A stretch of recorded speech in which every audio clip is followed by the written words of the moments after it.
Good morning. Where's the baby? There he is. Oh. Now you're camera shy. Are you camera shy? Where's the baby? Where's the baby? There he is. Today we're going to the Castle Museum in York, which I'm looking forward to because I love castles. Castle Museum. Right across the road from the merry-go-round. The giant slide. That's not it. Yeah, it says Castle Museum. But so does that. So I guess we have options. We had to leave the stroller, but So this gap place is really convenient. This baby seat. But So that's very thoughtful. it doesn't make him less heavy because he's 15, 16 kilos. Victorian parlour in 1870. Looks a bit like Mum and Dad's house. Gone back to 1850 now in a country cottage, and the rest of the house would have animals in it. That is a fake dog. 16th century dining room with fake food. They had lobster. The room in the 1950s. And what I love about this is that there are people looking in there that would remember the room in the 1950s. Looking in as if it's like, what's that? Looks like IKEA. Just messy. See, I had a rocking horse like that, and I chopped all of its hair off with some scissors. That was a bad idea. I know. For some reason, I thought I was grooming it, and I thought it would grow back. Oh dear. This was a mourning dress owned by Queen Victoria, and there's Jazza. She was short. Oh no, is my skirt blowing up? Oh, I hate it when that happens. It's embarrassing. I think it's safe to say, after walking through doors from 800 years ago and looking at clothes from hundreds of years ago, people were a lot smaller. And this was an outfit, and this was armour. Oh, there it is.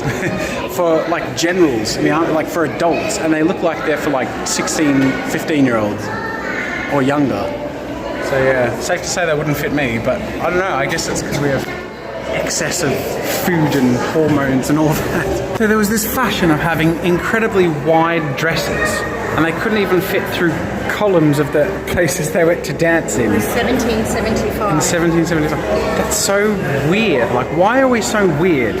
Why do we want to have the widest hips possible in fashion? We're so weird. Now we have pants too low, and I don't know, young kids these days, and all their weird fashions and their bodices and Don't hit Mummy on the girders. Stop pulling her. No, be gentle, be gentle. Anyways, fashion's weird. The end. This is the imitation Victorian street. Have you been to Sweden's? Our area is the best pies in London.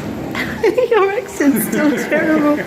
It's quite dark in the Victorian times. So we did half of the museum because someone's a bit of a struggler, and I didn't see any castles. I don't think there are castles in it. But it's the Castle Museum. I think it's just near. There's a castle over there. We'll come back tomorrow. They were very nice. They were very nice. And There were no castles. because Minnie Jazza There was clothes and kitchens. Okay, you weren't best happy with it. But I thought they were lovely. I think there's a second half which has dungeons and things, so we might come back tomorrow. They were very nice. They're usually day tickets, but because Minnie Jazza was so transparently struggling, they've given us permission to come back tomorrow morning. It's the afternoon. We've spent a day doing what? Sort of bits and bobs.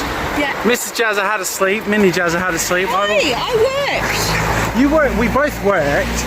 But that's why I said bits and bobs. That was one of the bits. The work was one of the bobs.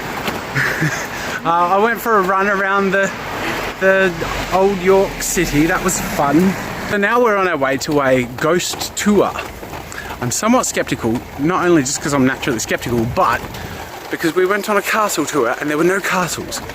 So I'm sort of expecting... It's very likely there'll be no ghosts. I'm just telling you now. Today is like an anticlimactic If you're tourism day. expecting actual ghosts on the ghost tour, you're going to be disappointed. They're all called ghost tours. What are they touring if there aren't ghosts? It's like Gravity, the film. There's no gravity. There's gravity. The film was just a severe lack of gravity. It's We not did like, watch. It's not like snakes on a plane. We did watch. Where there are snakes That's on true. the plane. But we did watch Hauntings Australia earlier today, and there was a severe lack of hauntings. He was sort of like, oh, I saw a ghost in one bit, and But the oh, camera I didn't have the camera on me. But it was a good one. It was a good ghost. Hopefully we'll catch one for you today. You never know. This is Hauntings with Jazza. Yeah. I mean, I am sort of hoping to see a ghost, but you know what they say. Be careful what you wish for. The Ghost Trail. Equity qualified. I don't actually know what equity qualified means. My wife is explaining to me. It means you're a proper actor. Is that what it means? Actors' equity is So it's presented to us through a union qualified actor. Not an actual ghost hunter or anything. It was a dreadful fire. It started way up in the roof space. Firemen coming down from fighting the fire had their clothes splashed with molten lead as the lead roof melted and dripped down on top of them. Those stained glass windows shivered, shattered in the heat. Thousands of pieces of stained glass came tumbling down into the wreckage below, and it took 10 years to put it all back together. And they did an awful thing. They backed away. They boarded up the house behind them with the child inside, and then they painted a red cross on the door. Well, imagine the anguish that child must have suffered, the long days spent all alone, the endless nights. She'd tap at the window.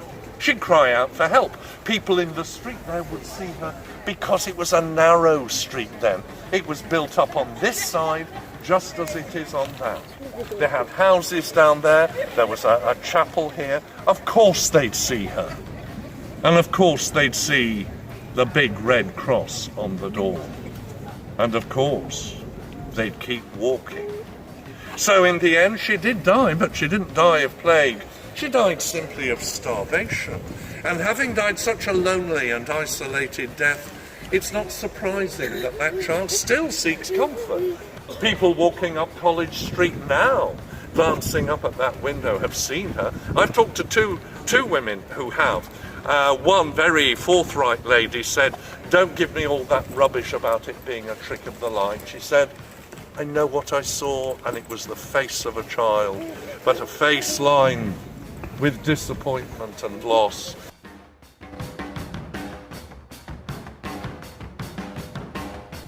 Because there was a light on in the shop below, and I knew I'd turned it off. And anyway, she said this light was kind of flickery. And I thought I'd probably got a burglar, and I thought I've got to get a look at him. So very, very carefully I went down 2 steps, looked down into my shop, except it wasn't my shop anymore. He said what I saw was just an empty room with tables and chairs and a wooden floor, and seated at one of the tables were 2 men. And she said their clothes looked funny, odd. One of them was wearing a big hat that looked as though it was made out of leather, and it had a big feather sticking out of one side. And the man in the hat turned, and he looked at me. And I looked at him for maybe 30 seconds. And then she said, I blinked, and when I opened my eyes again, my shop had returned. Is there a territory war? No. No. There's no encroachment here? No, I'm not going to start a fight, and neither. We are in public. I think he's got a chair. Oh, you got a big stick. That's all right. I got a big stick.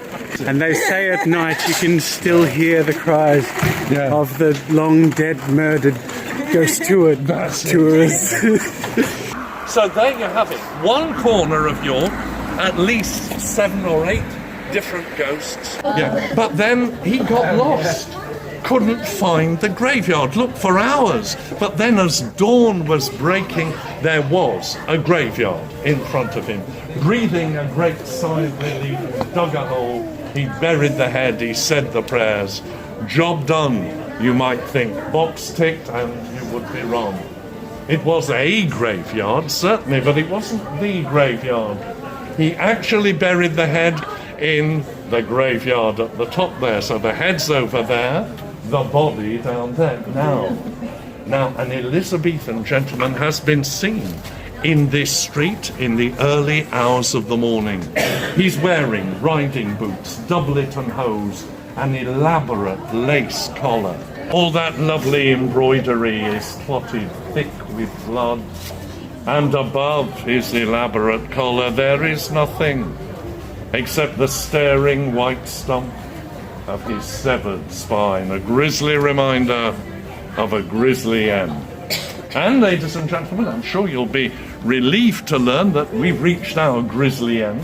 This is the end of the tour for tonight. Thank you for choosing us. Enjoy York. It's a fabulous place, honestly.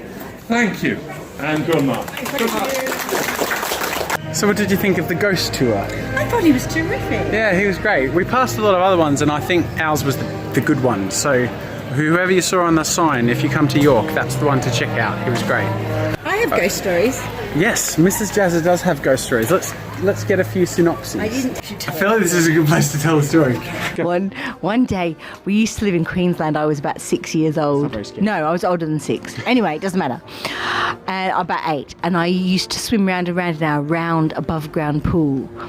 And there was a lemon tree on the other side of our pool, and I used to swim in circles and make a whirlpool. The water goes round and round. Except I would never go under the lemon tree. I'd always cut across in a chaotic dog paddle. And my mum said, "Why, dear? Why do you cut across in a dramatic sideways dog paddle when you could just go round and round and round in the whirlpool?" And I said, "Because the old man, Mum, the old man staring at me." Well, she became concerned, naturally, because if you have a little girl, you don't want the old man staring at her in the swimming pool. She said, who is this old man staring at you?"